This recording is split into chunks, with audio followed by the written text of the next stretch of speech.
చిన్నపిల్లల వైపు నుంచి చూస్తే అమ్మ నాన్న మమ్మల్ని స్టాక్ చేస్తున్నారు అని అనుకుంటూ ఉంటారు. సో హెల్తీగా స్టాక్ చేయాలి, వాళ్ళ ప్రైవసీకి భంగం కలిగించకుండా పిల్లలు ఏ విధంగా హెల్తీగా ఉండాలి పిల్లలతో.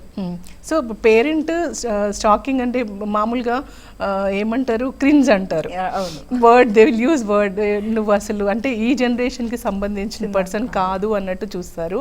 సో ఇక్కడ అడిగితే పేరెంట్ కూడా కొంచెం ఎక్యూప్ అవ్వాలి are self.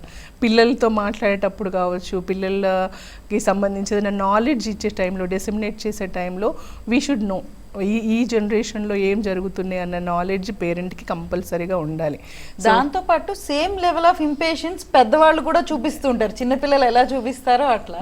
So true, very true. So కాబట్టి ఇప్పుడు ఇలాగా ఉన్న టైంలో మీరు అన్నట్టుగా they should understand more, they should have more patience. ఇప్పుడు వర్కింగ్ అయిపోయేసరికి ఫ్రస్ట్రేషన్ వచ్చేస్తుంది, ఏదైనా విషయంలో ఏదైనా అన్నా కానీ అది లైక్ పిల్లలు తీసుకోలేరు, అరవడాన్ని పిల్లలు తీసుకోలేరు. They want constructive feedback, they don't want criticism. So పిల్లల్ని మనం క్రిటిసైజ్ చేస్తే వాళ్ళు ఓపెన్ అవ్వలేరు. ఎప్పుడైతే కన్స్ట్రక్టివ్గా ప్రాపర్ వేలో మనం వాళ్ళకి చెప్పగలిగి దీనివల్ల మెరిట్స్ ఇవి, డిమెరిట్స్ ఇవి అని టైం ప్రాపర్ చూసుకొని మనం ఎక్స్ప్లెయిన్ చేసినట్లయితే డెఫినెట్గా they will listen to parent and they will try to understand. And వాళ్ళలో ఏదైనా చేంజ్ చేసుకోవాలన్నా కూడా వాళ్ళు చేసుకుంటారు.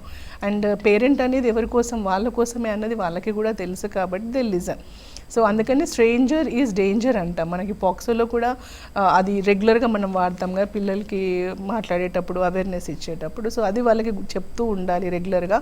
సో అంత ఈజీగా ట్రస్ట్ చేయవద్దు. పర్సన్తో మాట్లాడడం ఓకే, కానీ మరీ కంప్లీట్ ట్రస్ట్ చేసి అన్నీ షేర్ చేయడం, ఫొటోస్ షేర్ చేయడం, వీడియోస్ షేర్ చేయడము, సో ఇట్లాగా వాళ్ళు ఏదైతే చెప్తున్నారో ప్రతి ఒక్కటి చేయాల్సిన అవసరం లేదు. అది పేరెంట్కి చెప్పి which is good, which is bad అనేది తెలుసుకొని వాళ్ళు ముందుకు వెళ్తే బెటర్. కొన్నిసార్లు ఏమవుతుందంటే నేను ఇన్ని రోజులు మాట్లాడాను, కలవడానికి వస్తాను అని తీసుకెళ్ళడం, so trafficking happens there.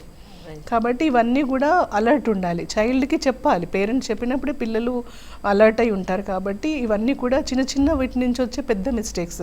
So life threat, life complete hell అయిపోతుంది కదా. వేరే బోర్డ్స్ కూడా తెలియని సిచ్యువేషన్లో ఎంతమంది పిల్లలు ఉన్నారు ఇండియాలో, మనకి మిస్సింగ్ అయిపోయి ఈ రోజు వరకు కూడా ట్రేస్ అవ్వని పిల్లలు చాలామంది. కాబట్టి పేరెంట్ చాలా జాగ్రత్తగా ఉండాలి. ఎందుకంటే ప్రతి ఒక్క అంటే మామూలు కన్ను చూడడం వేరు, ఇప్పుడు రోడ్డు మీద వెళ్తే అది వేరు, కానీ వరల్డ్ మొత్తం ఇంట్లోనే ఉంది ఫోన్లో.